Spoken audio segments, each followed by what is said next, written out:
Shalom, Bapak Ibu, saudara-saudariku yang dikasihi Tuhan Yesus. Malam hari ini kita akan belajar suatu topik yang bagus, dan saya rindu ini boleh menjadi berkat buat kita semua. Ya, kita akan belajar hari ini tentang topik bermegah di dalam Tuhan. Apa itu? Kita akan belajar bersama-sama malam ini. Mari kita lihat di dalam 2 Korintus 10 ayat yang ke-17.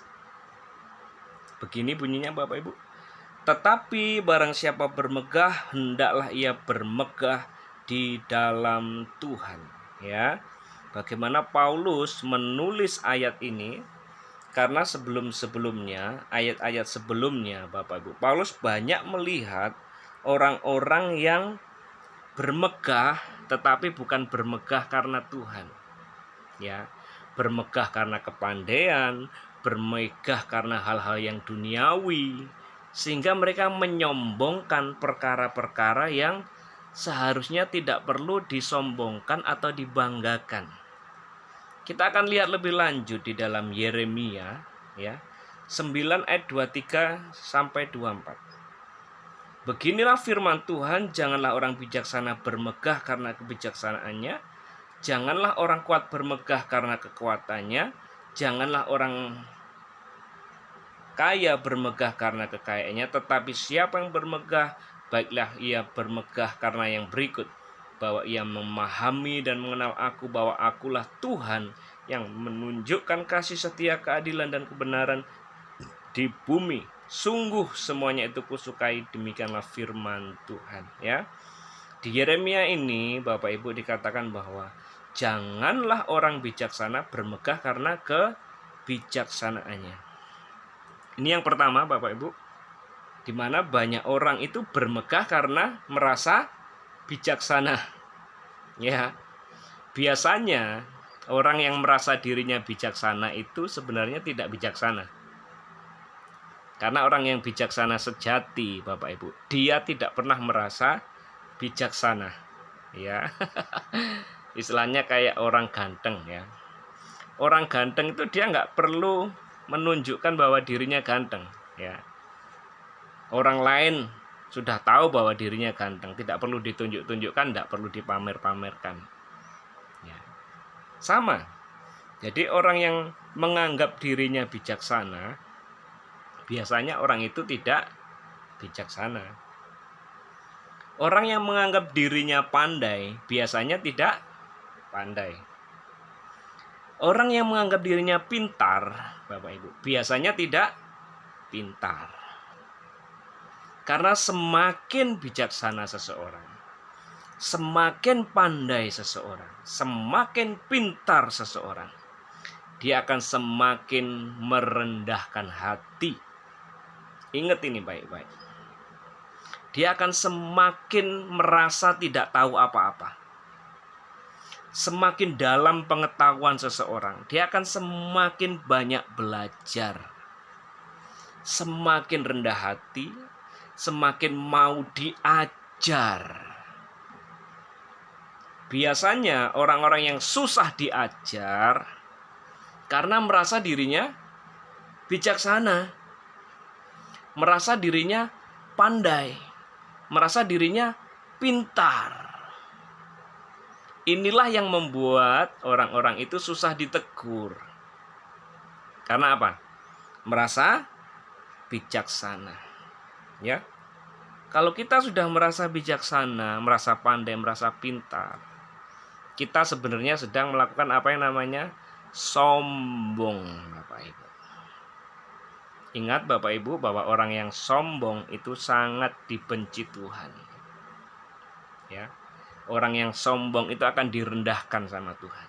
Firman Tuhan berkata, siapa yang meninggikan diri akan direndahkan. Siapa yang merendahkan diri akan ditinggikan.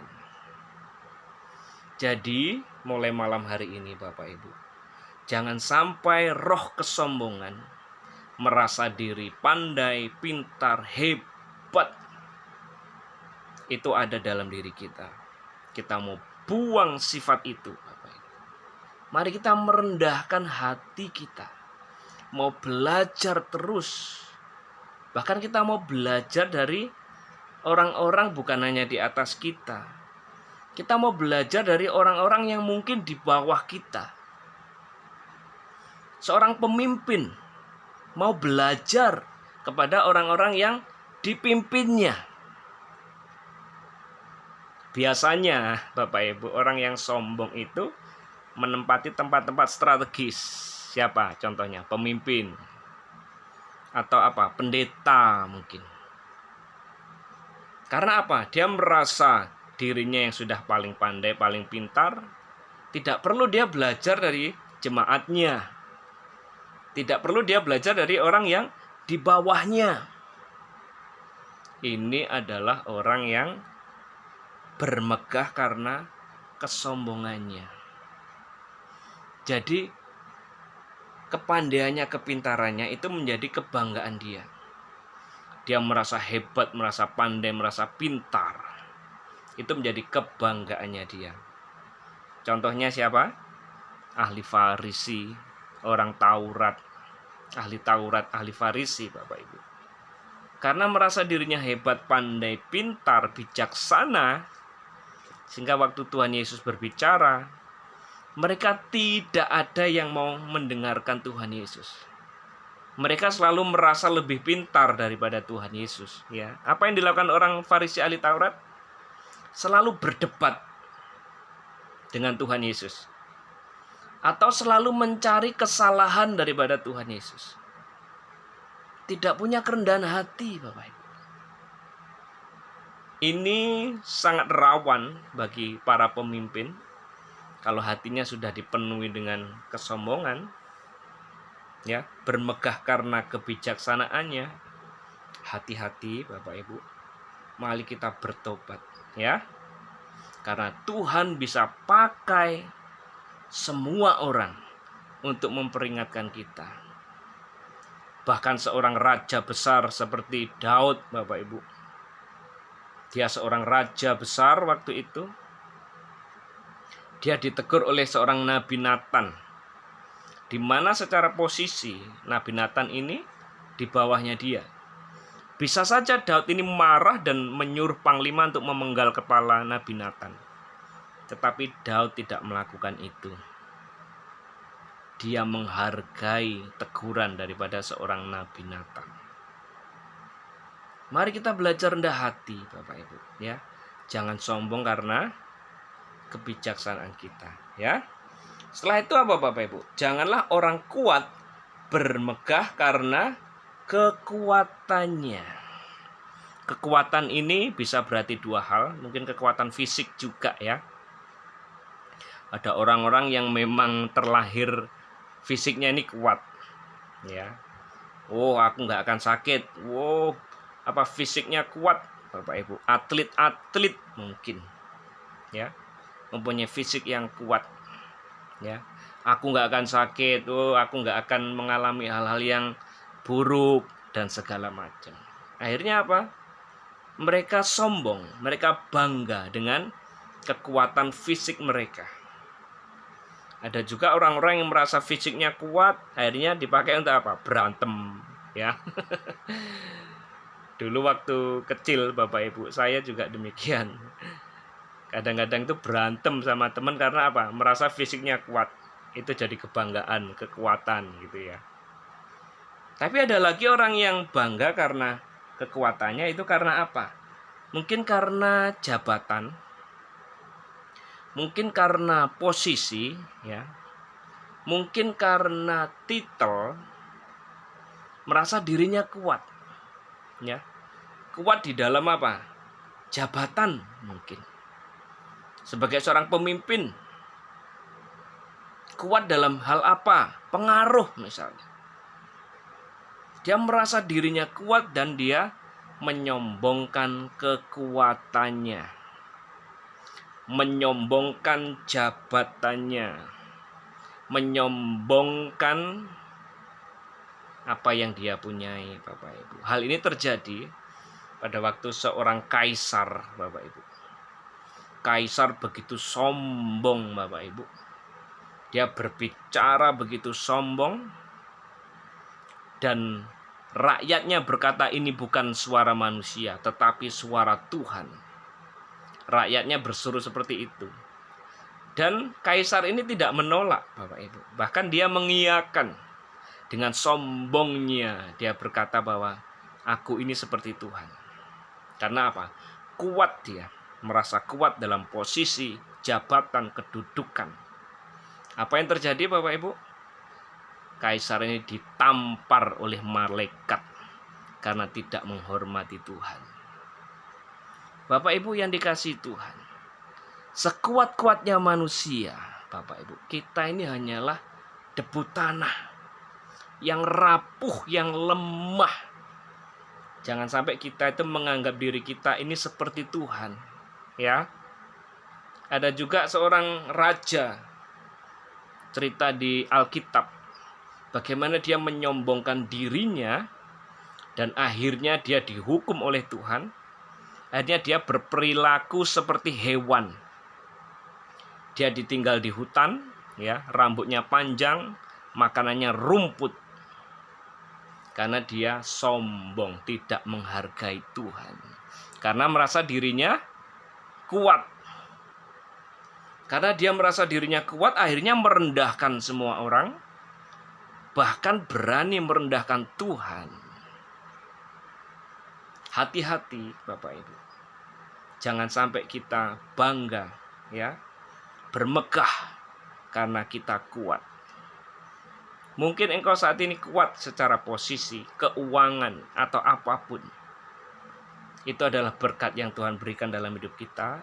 Tapi jangan sampai kita bermegah, bangga dan menyombongkan diri karena kekuatan kita. Contoh lagi Bapak Ibu, orang yang menyombongkan kekuatannya adalah siapa? Tokoh yang terkenal adalah Goliat dan Daud. Bagaimana seorang Goliat, raksasa di zamannya. Karena apa? Dia merasa kuat secara fisik, ya. Badannya tinggi besar. Dia kuat secara mental mungkin karena dia seorang prajurit. Dia kuat secara apa? Pengalaman. Karena dari muda Goliat ini kerjaannya perang. Dia adalah panglima perangnya Filistin. Dia merasa hebat, merasa kuat, merasa tidak ada yang bisa mengalahkan dia. Sombong Bapak Ibu. Ini Goliat. Pada waktu dia merasa dirinya lebih hebat dari orang lain, dia merendahkan orang lain, ya. Bahkan Daud waktu itu sama dia direndahkan sama dia. Sama Goliat Bapak Ibu. Karena dia merasa apa? Wah, ini Daud ini apa ini? Anak kecil kok berani melawan saya. Tapi apa yang terjadi? Orang yang bermegah karena kekuatannya, akhirnya apa yang terjadi? Hancur Bapak Ibu, ya. Yang terjadi adalah Goliat mati di tangan Daud. Ya. Jangan sampai merasa diri kita ini kuat. Firman Tuhan berkata, janganlah engkau menganggap dirimu kuat supaya engkau tidak jatuh. Ya. Bukan diri kita yang kuat. Kita harus bergantung kepada Tuhan supaya kita kuat. Kalau cuma mengandalkan diri sendiri, kita nggak akan kuat. Amin. Haleluya. Selanjutnya kita akan lihat, janganlah orang kaya bermegah karena kekayaannya, ya. Ada juga orang-orang tertentu yang bermegah bukan karena kepandaiannya, bukan karena kekuatannya, tetapi karena apa? Kekayaan. Status sosial. Karena dia kaya, akhirnya apa? Memandang rendah semua orang yang miskin. Dia menganggap kekayaan itu sebagai sesuatu yang berharga bagi dia, yang bisa dia andalkan, yang bisa dia sombongkan. Tahukah Bapak Ibu, di firman Tuhan dikatakan bagaimana seorang yang kaya sekali, Ya, di Alkitab diceritakan dia kaya, dia mau membuat lumbung padi ya. Dia renovasi lumbung padinya, dia mau buat lumbung yang banyak. Sehingga dia berkata, hatiku tenang karena ada banyak padamu barang, sampai 7 turunan gak akan habis. Apa yang terjadi Bapak Ibu? Setelah dia bangun gudang yang lebih besar untuk menyimpan harta bendanya, akhirnya datang malaikat maut. Dia berkata apa? Hai manusia bodoh, malam ini juga nyawamu akan diambil daripadamu. Simpanlah harta di surga. Di surga ngengat dan karat tidak merusak dan pencuri tidak membongkarnya. Bapak Ibu yang dikasihi Tuhan, mari kita berlomba-lomba. Kita ini bukan mencari harta di dunia, tetapi harta di surga. Bukan berarti harta nggak penting. Penting Bapak Ibu, untuk kelanjutan hidup kita, kehidupan anak istri kita penting, tapi bukan everything. Ya, uang penting, but not everything. Ya, itu yang terjadi Bapak Ibu ya. Jadi jangan sampai kita bermegah karena perkara-perkara yang duniawi, bermegah karena harta benda, karena kekayaan.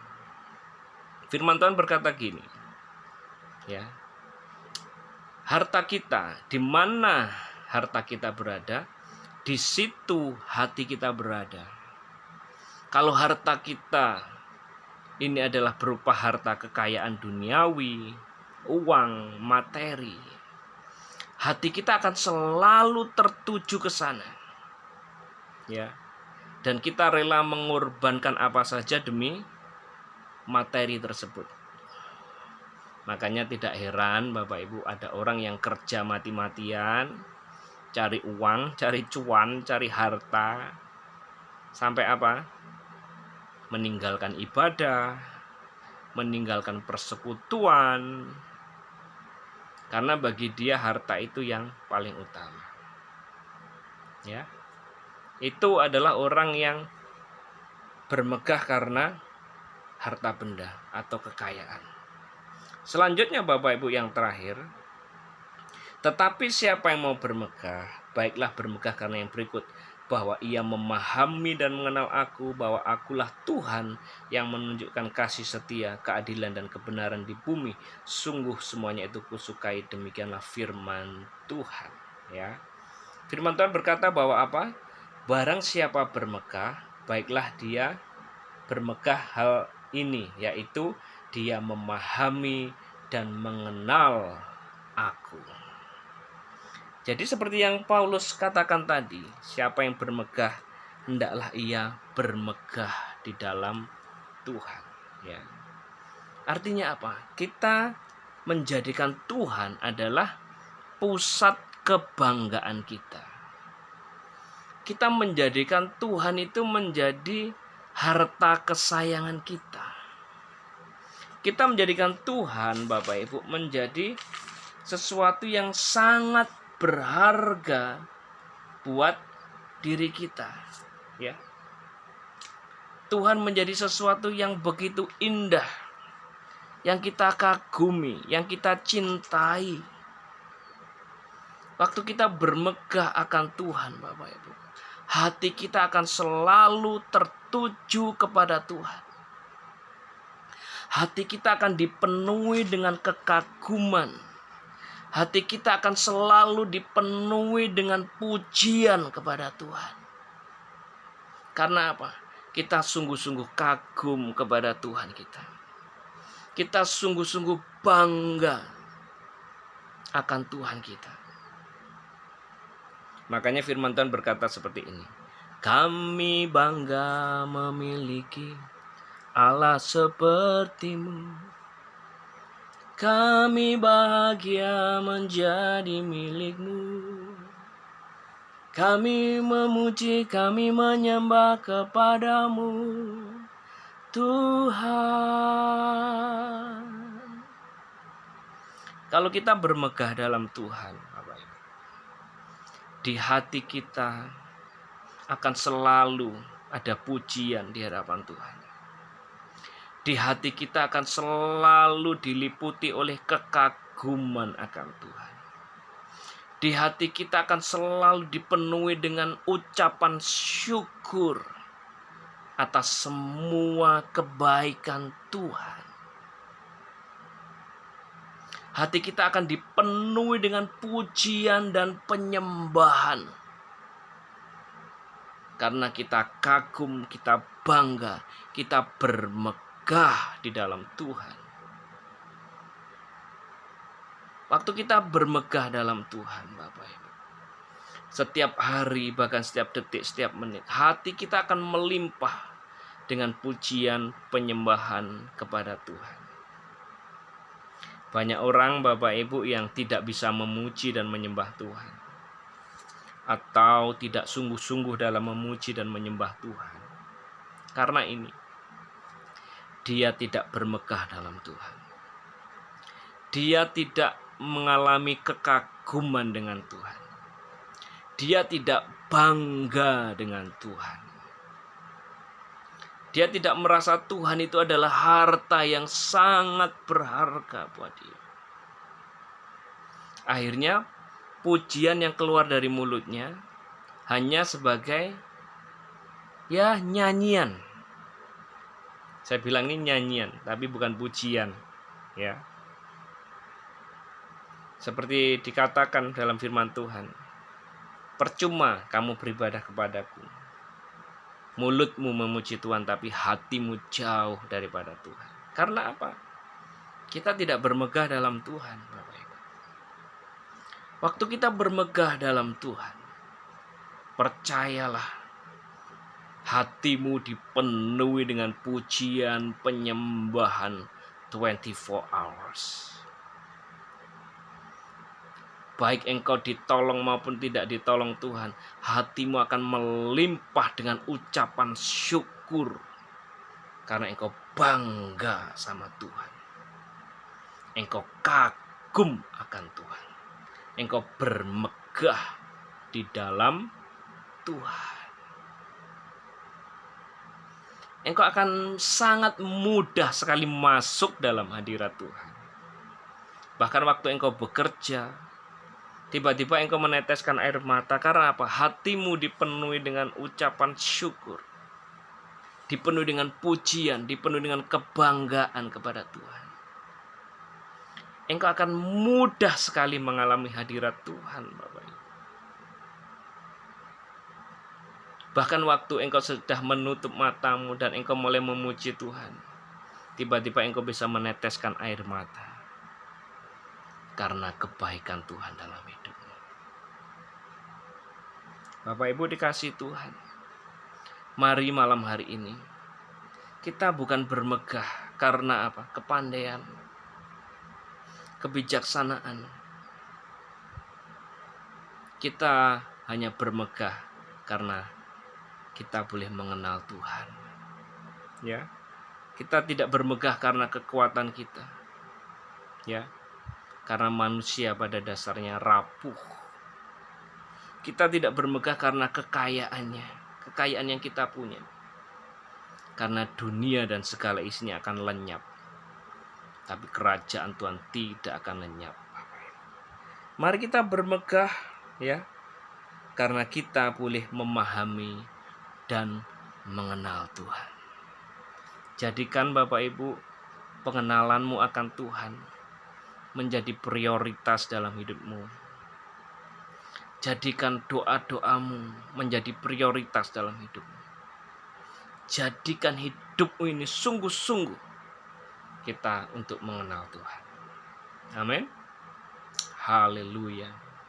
Biar malam hari ini kita boleh mengerti, Bapak Ibu, supaya kita bermegah. Hanya kita bermegah, kita hanya bangga, bukan perkara-perkara duniawi. Kita bangga karena kita mengenal Tuhan dan memahami Tuhan dan mengenal Dia sepenuhnya. Kalau kita mengenal Tuhan yang benar, hatimu akan dipenuhi dengan kepuasan. yang tidak bisa diberikan oleh dunia ini.